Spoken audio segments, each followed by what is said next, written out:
Big Value, Big Business Podcast, episode 23.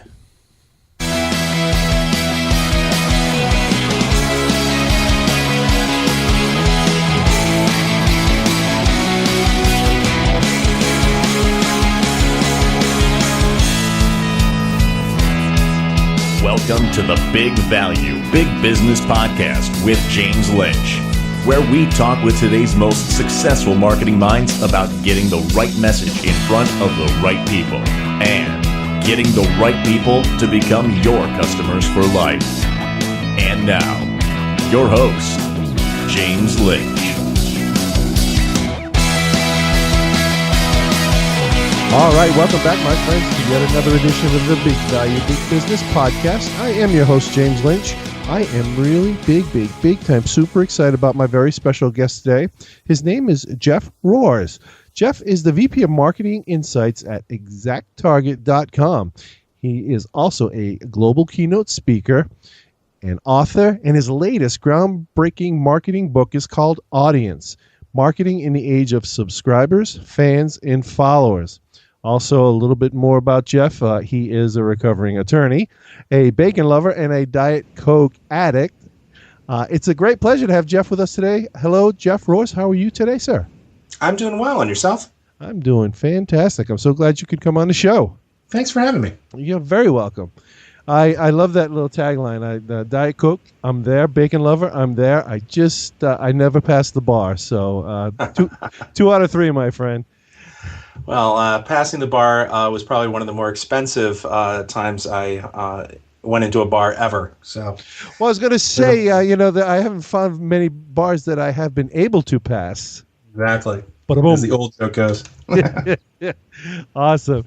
Hey, I'm really excited to get down to business and for you to help us to learn how to identify, create, and develop our true audience. And also to kind of find out where we can find them, what channels, the best find them and to reach out to them. So does that sound like a plan?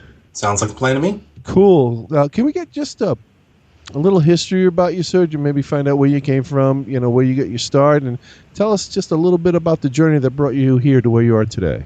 Sure. So my journey is rather circuitous. I did graduate from Boston University School of Law and did a Master's of Mass Communication out there as well back in '94 when they were installing this state-of-the-art power Mcintosh Lab with connection to this thing called the Internet. And that was my first exposure to the Internet. Thought it was interesting. I just saw that Match.com celebrated its 20th anniversary, and it reminded me that I have been using the Internet for 20 plus years and began to see its commercial promise then, but went and practiced law to try and pay off those school debts, realized that was going to drive me a bit insane, as being a litigator is reliving the worst moments of other people's lives. And so I charted a course back towards technology, worked as a national applications consultant at LexisNexis for a few years before joining an agency and then leaving with a group of folks to join another agency called Optium that I eventually became president of for a few years.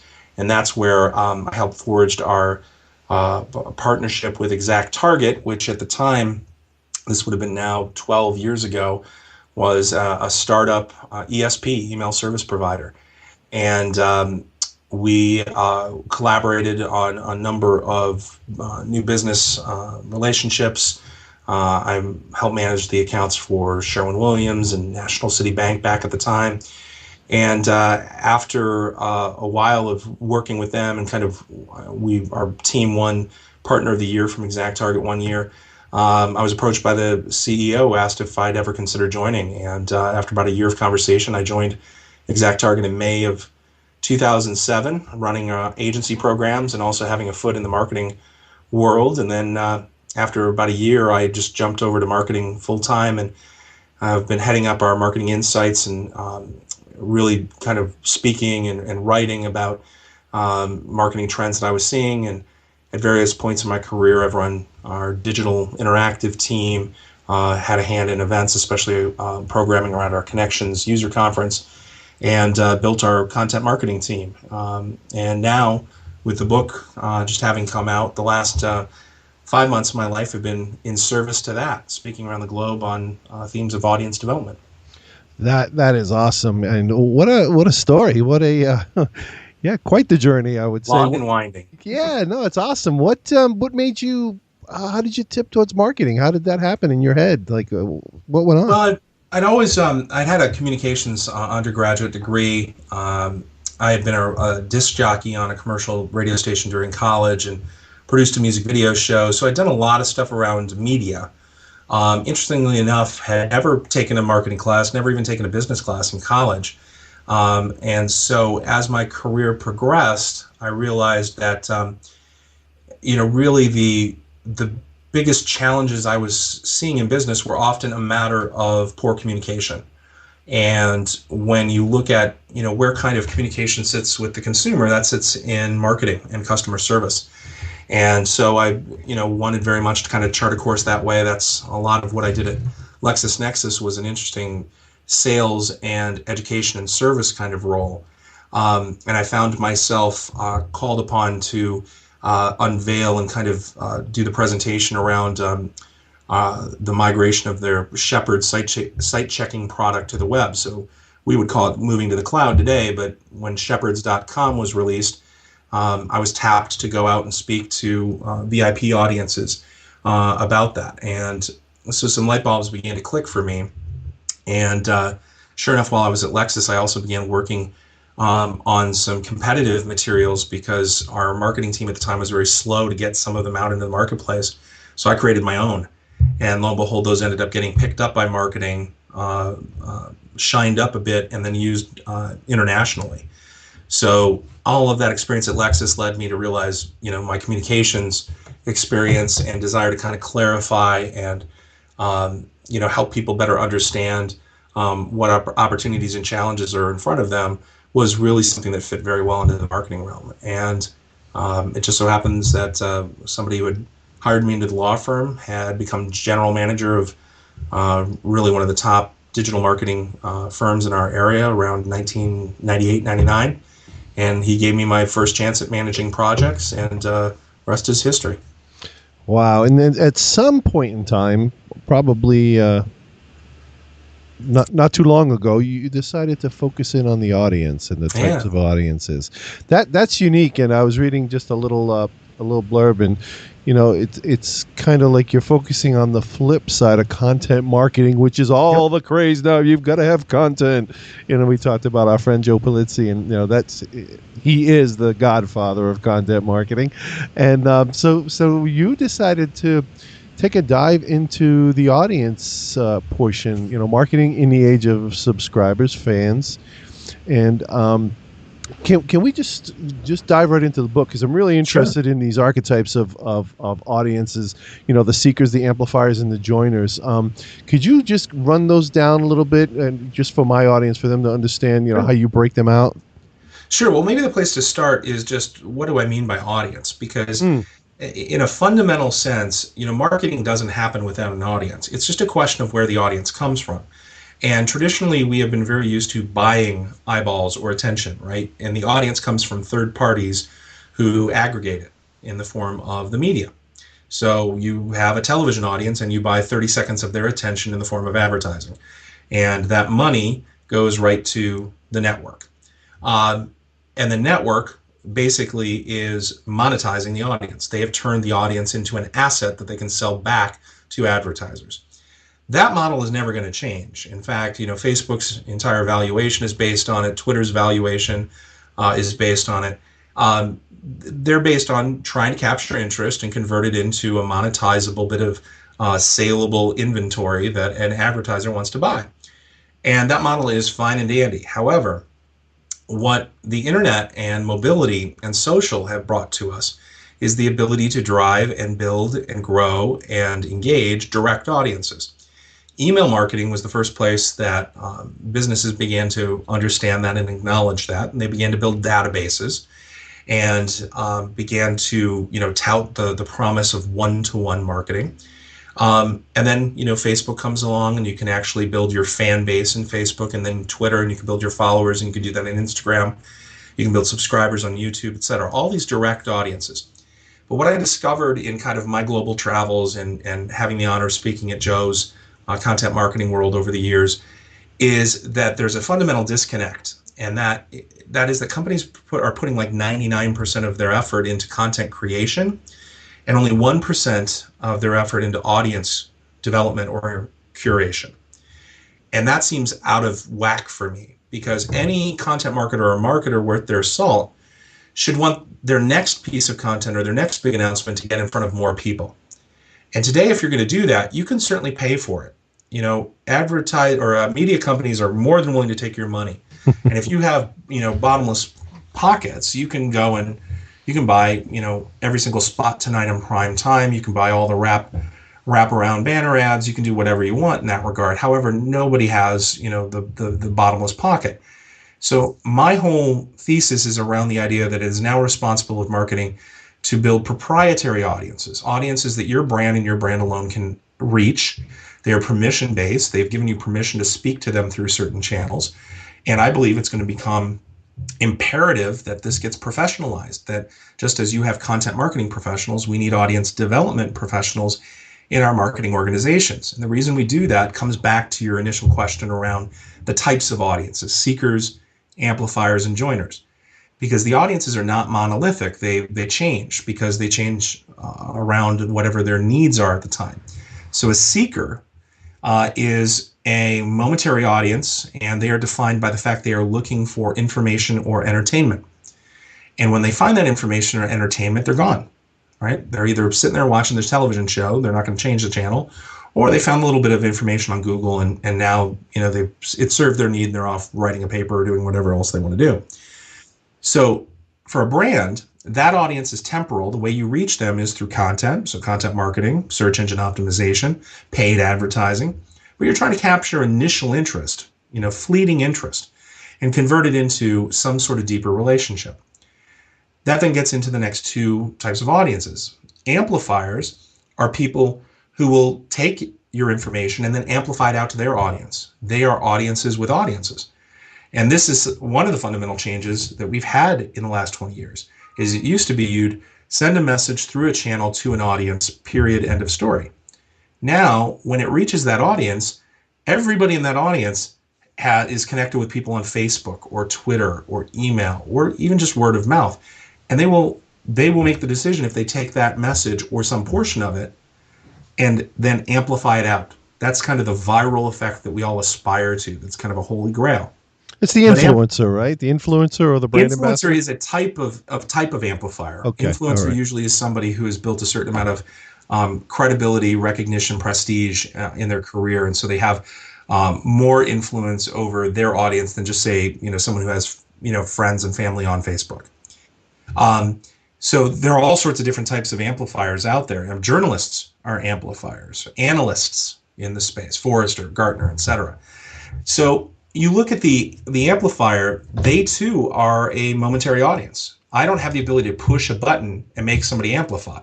I have the ability to push a button to send out content that you hope is going to get amplified or create an experience that you hope is going to get amplified, but I can't force that audience to do it.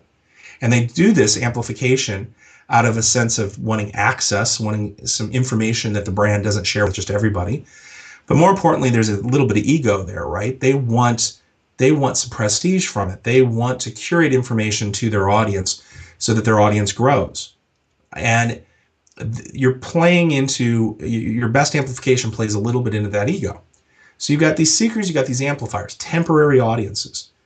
Then you've got joiners. And this is really kind of the holy grail, because joiners give you the direct ability to communicate with them. The ultimate joiner is going to be a consumer, a customer, somebody who actually joins with their wallet.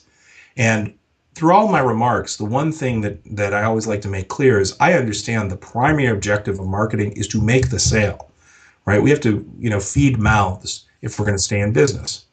However, short of that, I sure as heck would love the sale and an email subscriber, or the sale and a Facebook fan. And I find a lot of brands aren't always connecting that up and making it easy for consumers to opt in and to be communicated with in a relevant, timely fashion about the things that are of interest to them. So the joiners are those ones we should aspire to: subscribers, fans, followers. And the reason is it's a direct audience. It's permission based, so the audience members control whether it's on or off, that relationship. But it is a lower cost to reach them, and we can personalize our messages in a lot of those channels in ways that are highly beneficial. We can control the cadence and the timing in ways that we can't necessarily in paid media. So a lot of my message is really about diversification of a portfolio and marketers beginning to think more like asset managers. And one of those key assets is audience. What are you building in terms of your direct audiences that give you a greater soapbox, if you will, than what your competitors have? Yeah, so is it safe to say, and while you're talking, I'm trying to relate everything back. I almost saw like the purchase funnel, the funnel being those particular, you grab attention, you get interest, you get the prospect, you get the lead, you get the sale.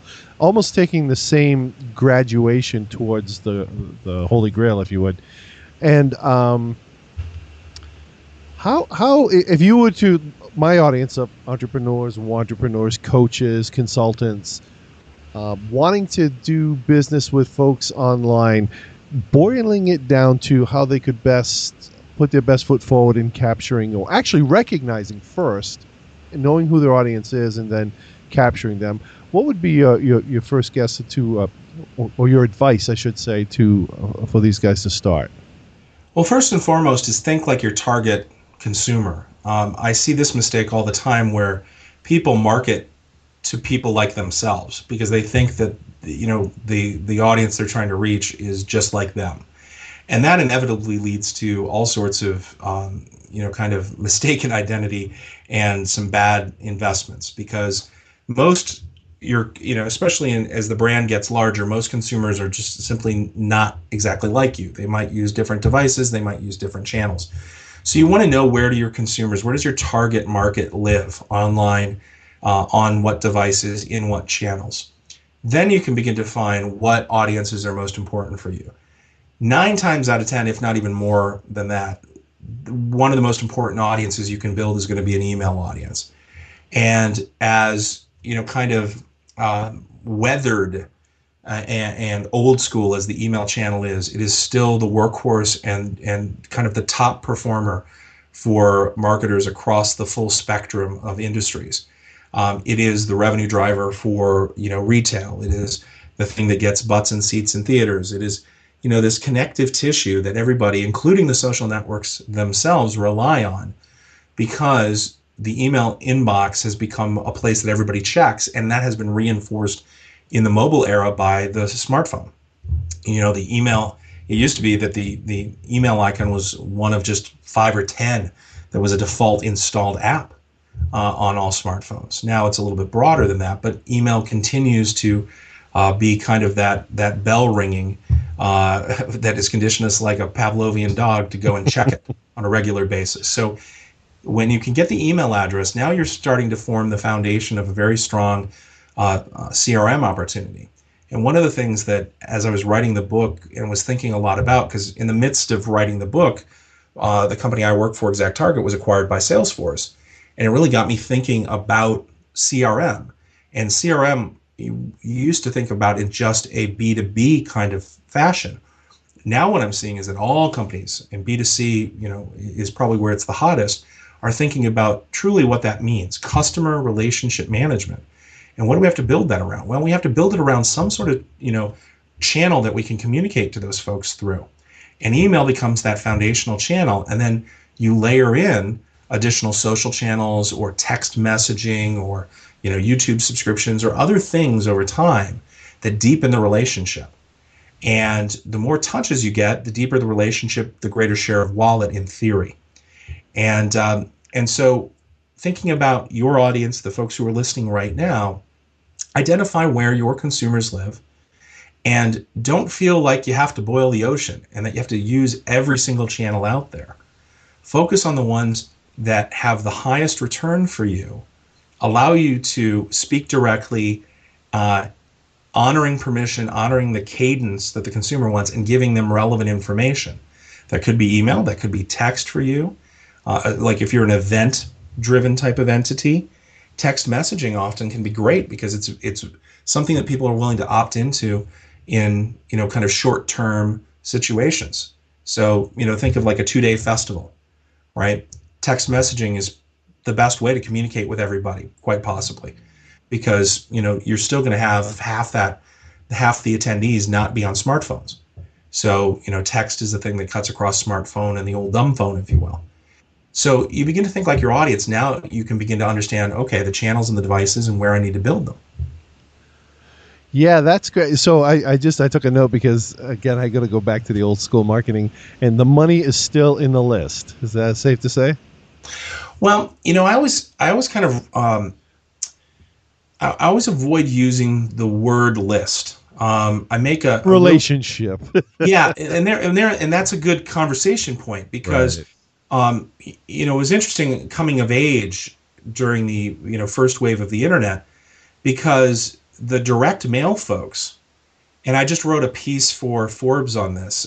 In fact, today we're recording this on May 6th. This is the 20th anniversary of the release, the 15th anniversary of the release of Seth Godin's Permission Marketing. And I was writing about the fact that when that book came out, the DMA just hated it because the direct marketing folks could not get their heads around the fact they didn't own the list, and that these people who subscribe to email could opt out. No, they can't. They're on my list. It was the sense of ownership that, old school direct marketing and custom publishing had.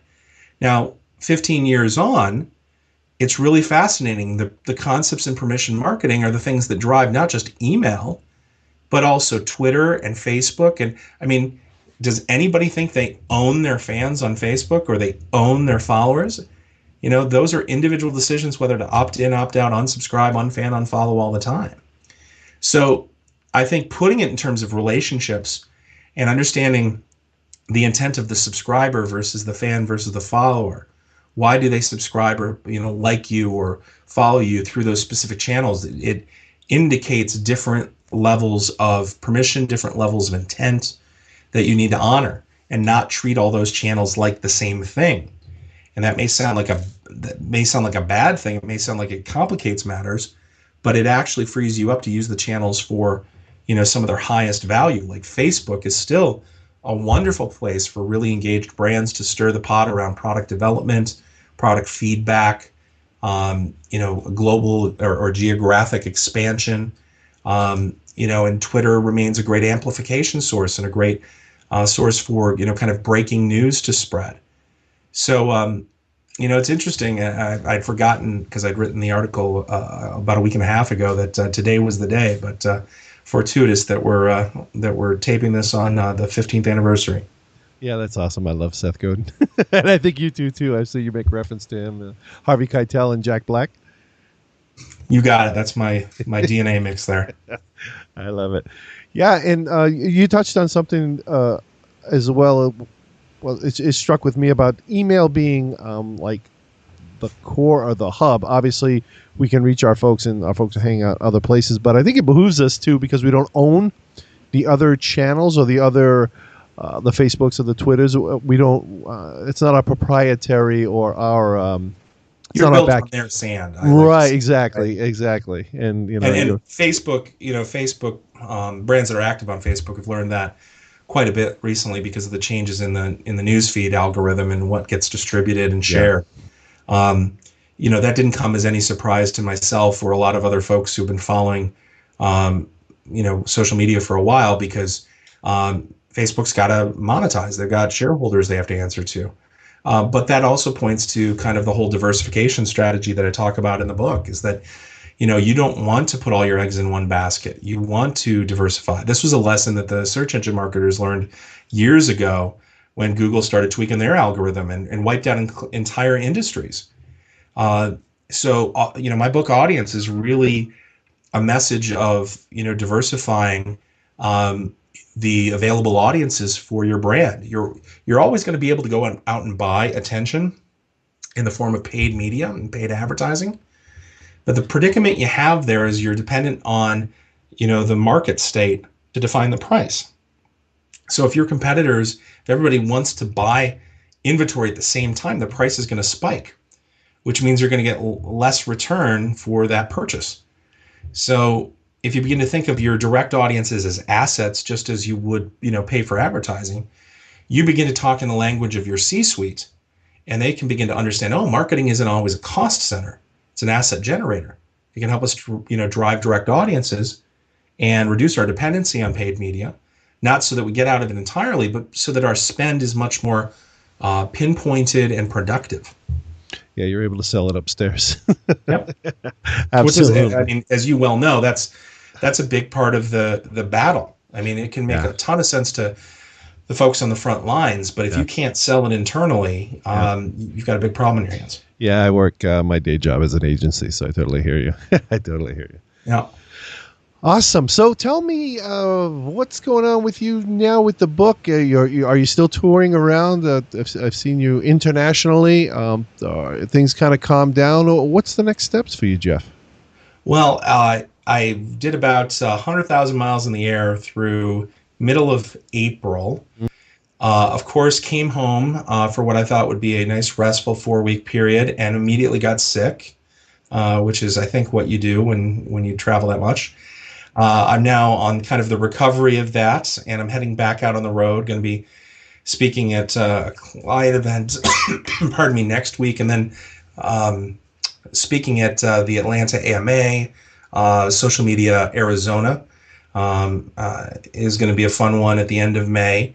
And then we've got our own Exact Target Future Marketing Tour. So going to be keynoting some events in San Francisco, LA, New York, and Chicago. So a lot of domestic stuff, a lot of kind of coast to coast. But it's been fun because I literally kind of circumnavigated the globe twice at the beginning of the year. And so to see what I was talking about resonate with people in Australia, New Zealand, Singapore, Munich, London, and the States was very satisfying. It also lets me know that marketers' challenges are the same the world around. And one of the most common things I get after I speak is I get somebody coming up and say, I'm sorry, we're so far behind in what we're doing. And I always stop them and I say, listen, you are not far behind. Everybody feels that about some part of the program. Even the biggest brands in the world that I've had conversations with have huge Achilles heels in their marketing programs. There was one CPG company I spoke to a couple of years ago, and they were so hot and heavy on social media that they had effectively let their email program atrophy to the point it was being outsourced to an agency who was kind of sending some emails maybe once a month. And they weren't doing any acquisition programs, anything else. And after my presentation, their eyes lit up and they're like, oh my God, we got to double down on that. We've got to get back engaged with it. So, if there's one little bit of advice I can give to your listeners is don't beat yourself up. Focus on constant improvement. Nobody can stay on top of all of this stuff. But if you focus on the things that are lasting, then you're going to get the highest return on value. And I believe, certainly our goal is to make the sale. That's job number one. Job number two, build an amazing, lasting brand. Because if you have a brand that resonates, it makes job number one easier. Job three out of this is serve the customer passionately, because that is now a form of marketing. A satisfied customer becomes an amplifier. And then, 3 and 4, I should say 4 and 5 in my list are, great content and great audiences. Those are the assets that you're building. And if you have a great structure in that regard, it's an incredible platform for you to work on. But if you have holes in that, go repair those and build in an iterative fashion. Don't feel like you have to do it all at once. Yeah, don't boil the ocean. I love how you said that. That's absolutely. And it's good to know, and it's refreshing to hear that, even the biggest brands are having challenges and just keeping up with trend technology. But I think you hit it on the head with how you boil things down with building the brand, serving the customer, and great content and great audience engagement. That is perfect. You really drove that home. All right. So tell us where we can find you, Jeff. Yeah.